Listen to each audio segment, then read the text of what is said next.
Bonjour et bienvenue sur ce top 8 spécial jeu de société pour l'été. Et en plus, c'est génial parce que l'été, il est là. Il est dans le studio. il est très très là. Je vous explique rapidement. Dans le studio, on tourne, il doit faire 65 degrés approximativement. Voilà, t'exagères un peu. Un petit peu. Plus 70 que 65. C'est juste une horreur. Donc, tout au long de la vidéo, vous risquez de nous voir nous liquéfier. Voilà, alors, fondre littéralement. Il y a peut-être d'avoir des bruits ambiants parce qu'on a mis un ventilateur, la fenêtre ouverte. Donc désolé s'il y a un petit peu de parasitage, mais on a essayé d'éloigner le plus possible le bruit pour que vous entendiez notre voix parce que c'est quand même assez important. Et si on brille, c'est vraiment pas de notre faute. On est désolé, mais c'est une horreur. Voilà, on a essayé de faire j'essaie de mettre lumière pas trop près pour pas qu'on ait un effet de brillance justement. Donc j'espère qu'on est bien terne à la caméra. Du coup, qui c'est qui commence en premier son premier jeu? Eh ben, je me lance. Hein, peut-être que j'aurais fini avant et que je pourrais aller prendre une glace. Alors, donc, comme on vous a dit, on a fait une sélection de jeux pour l'été. C'est-à-dire, ce qu'on entend par jeu pour l'été, c'est avec des températures comme ça, on n'a pas forcément envie de se lancer dans des grands jeux où il faut parler stratégie, réflexion pendant des heures. Donc, c'est une petite sélection de jeux plutôt courts, plutôt amusants. Tranquille, voilà. Donc, je vais commencer par le premier. C'est une nouveauté en plus. On vient juste de le recevoir. Ouais. Et c'est Chakra. Donc, ça porte bien son nom. Voilà, il faut aligner ses chakras. C'est tout simple. C'est très, très, très, très agréable à jouer. C'est harmonieux. En fait, c'est un jeu qui est harmonieux. Le graphisme est très joli. Vous voyez la petite fée. Je ne sais pas d'ailleurs si on peut dire que c'est une fée. Voilà. Bon, on va dire que c'est une fée. Donc, chaque chakra est représenté par des pierres de couleur, par des gemmes. On a des énergies qui se renouvellent à chaque fois. Il faut canaliser les énergies pour aligner et harmoniser les chakras. Voilà. C'est pas un jeu qui demande énormément ni de place, ni d'application. C'est vraiment un petit jeu très agréable. C'est fluide, ça passe bien. Voilà, il est zen, il est harmonieux. Ça se joue de 2 à 4 joueurs. Ça dure une demi-heure à peu près. C'est un très bon petit jeu pour passer une petite demi-heure tranquille au frais. En plus, je fais une petite parenthèse, c'est Blam. Vous savez, ceux qui ont fait Celestia, Doggy Bag, je sais pas pourquoi j'ai cité celui-là en premier, mais ils en ont tant d'autres. Et on reconnaît encore leur patte graphique à chaque fois, qui est toujours très belle, très... entre l'onirisme un peu à la Dixit. Voilà, c'est un très, très, très beau petit jeu. Je trouve que pour cet été, pour rester au frais et passer un peu le temps, c'est très sympa. Et je pense que vraiment, il va vous plaire. C'est une nouveauté. Foncez. Voilà, moi, je vais partir sur du plus ancien. Tiens, allez. Un classique, le poker des cafards. Donc, c'est pas pour la même situation que le chakra. Là, le poker des cafards, clairement, c'est pour essayer de pourrir vos vacances, pour détester ou se faire détester par ses amis, parce qu'en fait, le but du jeu, c'est de faire perdre un joueur autour de la table. Ouais. Donc en fait, on va jouer quand même un peu système de poker, sauf que c'est 100% bluff. On va poser des animaux devant les autres. Et en fait, le but, c'est de mettre 4 fois la bête, ou 5 fois, je sais plus, la même bestiole. Et pour ça, il faut bluffer. Et il faut faire perdre un joueur. Donc c'est totalement arbitraire, c'est dégueulasse, parce que du coup, il n'y a qu'un seul joueur qui perd. Donc tous les autres gagnent. Donc c'est une mécanique de jeu qui est quand même assez rare. Et ça s'emmène partout. C'est facile à jouer à partir de 8 ans, 2 à 6. Si vous partez en vacances entre amis, normalement vous revenez, vous êtes fâchés. En plus, je fais une petite parenthèse, on a des sacs jeux de société en quantité limitée. C'est parfait pour que ça rentre dedans. Ah là, ça rentrera bien. Oui. Ah oui. Bon, ça rentrait même dans un sac à main. Pour le coup. Franchement, si c'est que pour ce jeu-là, ça sert à rien d'acheter le sac. Bref, à moi, je recommence. Oui. On va continuer avec Dany. Alors Dany, c'est un grand classique, c'est mon grand classique. Je pense qu'il est à peu près égal à Gloom dans mon top. Dany, c'est vraiment le jeu parfait entre amis. Alors pour le coup, par contre, il faut être... Là, ils disent à partir de 3, c'est vraiment un minimum. Ouais, c'est vraiment à mon avis, c'est mieux à partir de 4, 5, voire plus. Donc Dany a plusieurs personnalités. Et au début, on reçoit une carte, on est soit Dany, soit une de ses personnalités, excusez-moi, c'est la chaleur. Et on ne doit pas dire donc qui on est. Toutes les personnalités doivent retrouver des mots et Dany doit faire tromper les personnalités sans se dévoiler.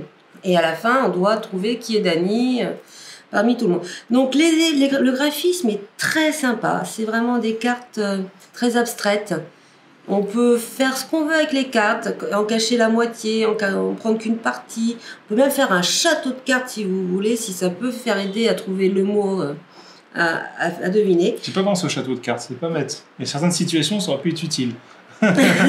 Et voilà, c'est vraiment quand on se connaît bien, qu'on est entre amis, c'est un très très bon jeu. Il y a un côté loup-garou parce que Dany ne doit pas dire qui elle est. Il y a un côté un peu Dixit, faire trouver des mots, mais tout ça c'est bien mélangé.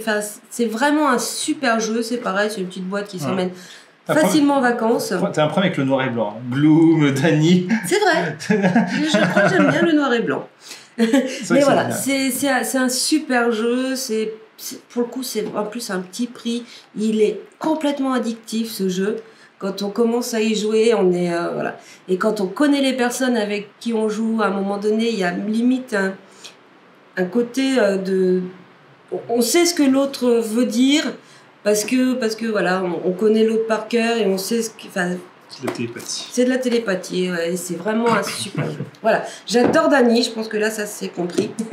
Ça fait quelques mois maintenant qu'il est sorti. On a une vidéo d'ailleurs. Oui, ce que j'allais dire, et on a fait une vidéo donc quand on l'avait reçu, quasiment tout de suite, où on l'essayait. Voilà, donc c'était vraiment le début où on essayait. Donc la mécanique n'était pas encore bien compris, mais vraiment c'est un super jeu. Allez voir la vidéo où on fait une partie de Dany, vous allez voir, si vous ne connaissez pas, c'est un super jeu. Bon, du coup, je vais mettre un truc rigolo tout de suite. Tapage nocturne, donc pareil, ça c'est un jeu c'est une nouveauté, et d'ailleurs on l'a même pas déballé. Quoique là on a pris des jeux non déballés, mais on en a beaucoup qui sont déballés. Alors donc là, ça joue qu'une application mobile, on est sur un jeu de rapidité, pardon. C'est la chaleur. Ouais, c'est la chaleur. Mais avec du son.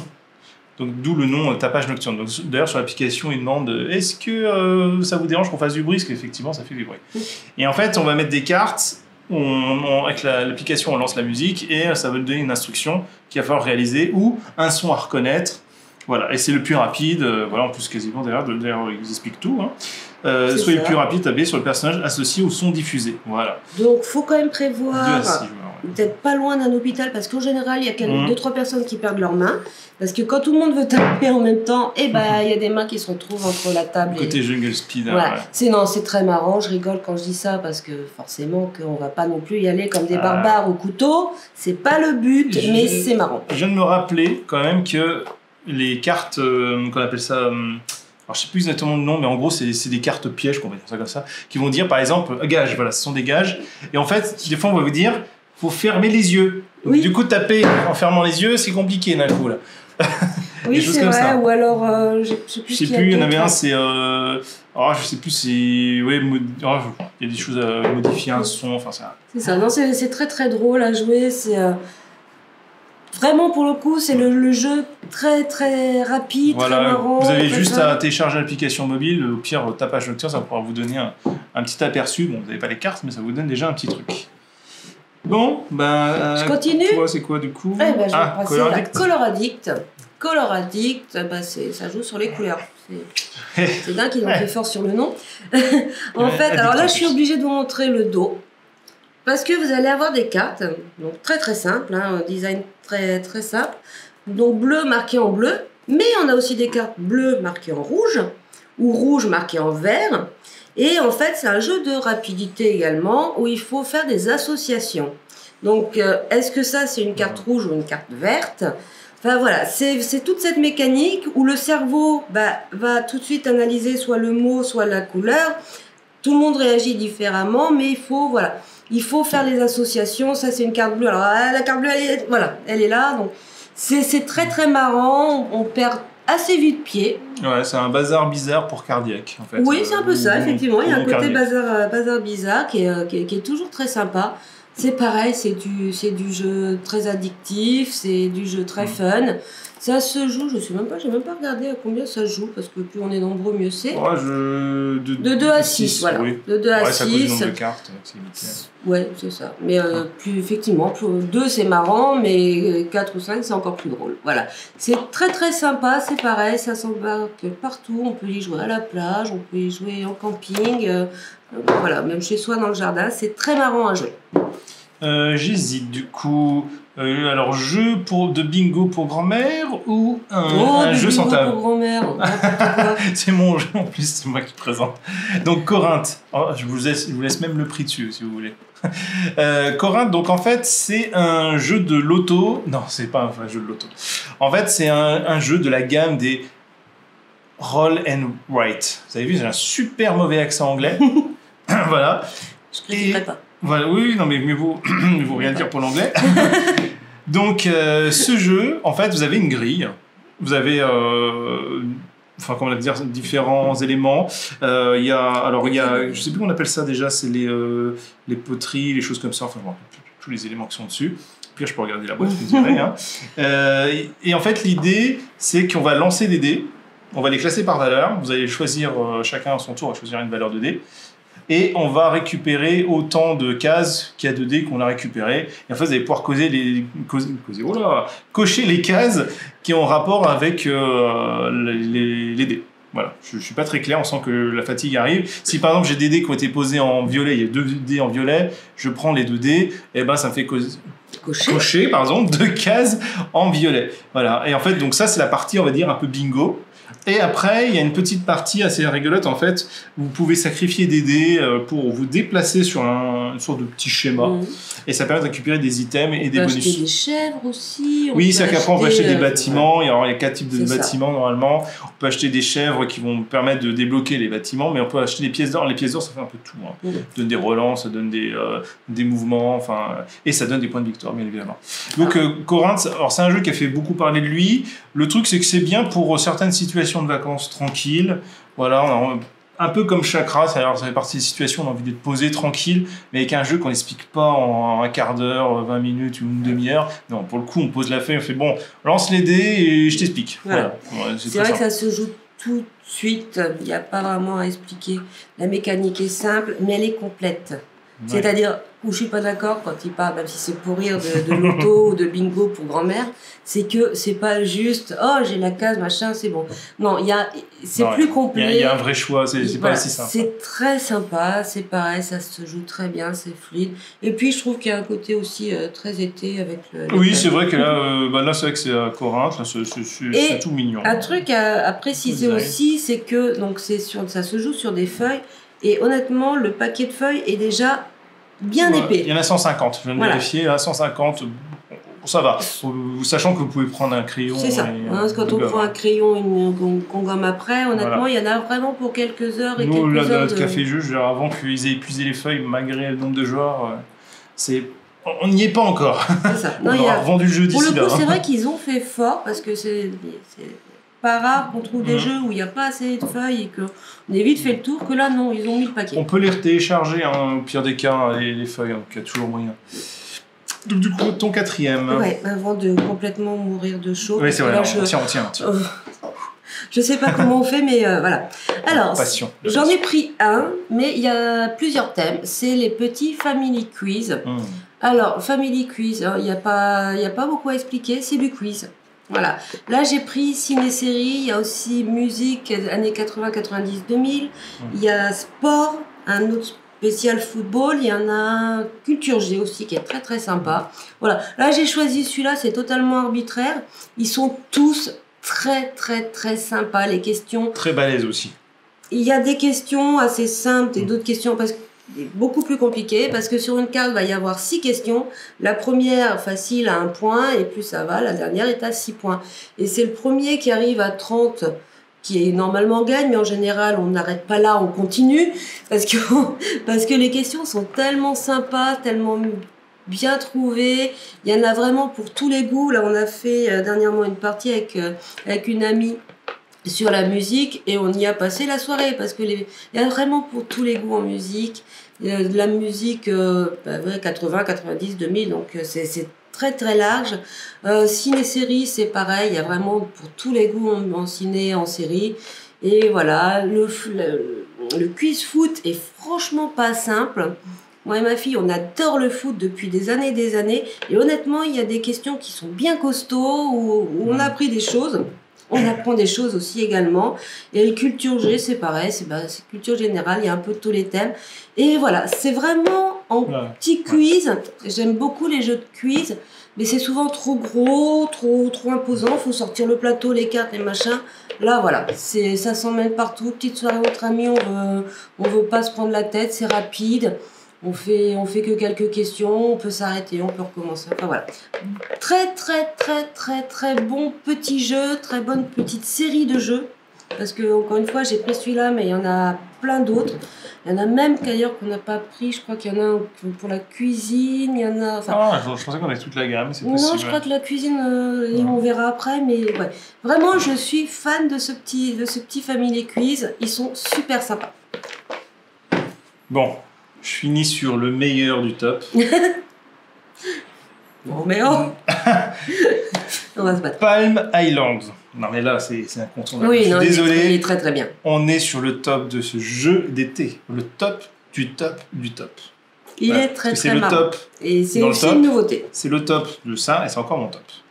En fait, l'idée, c'est un auteur de jeu d'ailleurs qui l'écrit lui-même.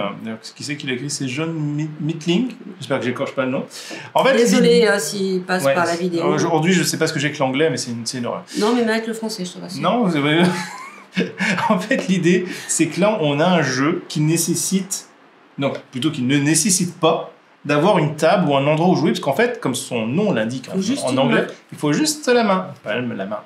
Et en fait, on va prendre des cartes en main, on va pouvoir les pivoter pour faire les effets, pour payer des ressources et tout, et on va tout faire avec les 17 cartes. Ce jeu, parce qu'il ne s'arrête pas là, bien évidemment, a plusieurs modes. Duo, compétitif, solo, enfin, il y a plein de choses. Bien évidemment, ça se joue quand on joue à plusieurs en simultané, donc en temps réel, comme ils disent. Et en fait, c'est très sympa, surtout, parce que là, on n'est pas dans les vacances, donc ça joue que de 1 à 2, je précise quand même. Quand on dit tiens, je prends l'avion, j'aimerais avoir un jeu, parce que c'est un jeu qu'on nous demande souvent, mais qu'est-ce que je pourrais faire dans l'avion à part tous les jeux, un petit peu de quiz ou choses comme ça. Il dit allez, un petit jeu un peu construit, j'ai pas plus grand qu'une tablette, ben hop, Palm Island, voilà, on prend les cartes en main et c'est parti, on joue. Vous êtes vous êtes aux toilettes au bord de la plage, pareil. Bon, je sais pas pourquoi on serait aux toilettes au bord de la plage, mais et pourquoi on y jouerait? Pourquoi on jouerait? Voilà, il y en a qui jouent aux toilettes, bah, ils peuvent. Ceux qui veulent jouer chez eux avec leur belle-mère, ils s'ennuient, hop, ils ressortent le jeu. Non, franchement, Palm Island, moi je suis complètement emballé. Alors, je précise que je n'ai pas utilisé les différentes situations que j'ai énoncées, mais franchement, ouais, c'est bien. La chaleur nous fait bien n'importe quoi, c'est catastrophique. Les 15 minutes de jeu, franchement, c'est fou. Enfin, voilà, c'est pareil, hein, c'est une nouveauté, ça vient de sortir aussi. Ouais, Nuts, ils avaient déjà fait quelques jeux, mais celui-là, je trouve qu'il m'a le plus convaincu là, pour l'instant de chez eux. Donc, ouais, très sympa. Donc, désolé si j'ai éclipsé tous les autres jeux. Mais je pense que celui-là... Oui, parce qu'en plus, c'est des super jeux. T'as pas fait il est hyper drôle. Ils sont tous bien. Ils sont tous bien, mais c'est pas du tout dans les mêmes situations. Oui, c'est pas pour les mêmes situations. Exact. C'est pas pour... voilà. En gros, on a pris des jeux pour les voyages, des jeux un peu posés, parce que tout le monde n'est pas forcément au bord de la plage. Des fois, on est quand même chez soi. Il peut pleuvoir. On dirait pas comme ça avec la canicule, mais des fois, ça arrive. Bien. Ce serait pas mal qu'il pleuve. Et mais voilà, juste là, en fait, dans le studio. Juste dans le studio. Voilà. Alors vraiment, on est désolé, mais là, il fait une chaleur, c'est infernal. Voilà. Donc, on vous remercie d'avoir réussi à suivre cette vidéo. J'espère qu'il fait meilleur chez vous. En tout cas, restez à l'ombre, au frais. On va aller se mettre dans un frigo. On va aller se nourrir, se sustenter. Donc, on vous dit à bientôt pour une prochaine vidéo. Au revoir. On y va. 1, 2, 3. Bonjour. On va jamais y arriver. Donc celle-là, elle sera dans le bêtisier. Okay.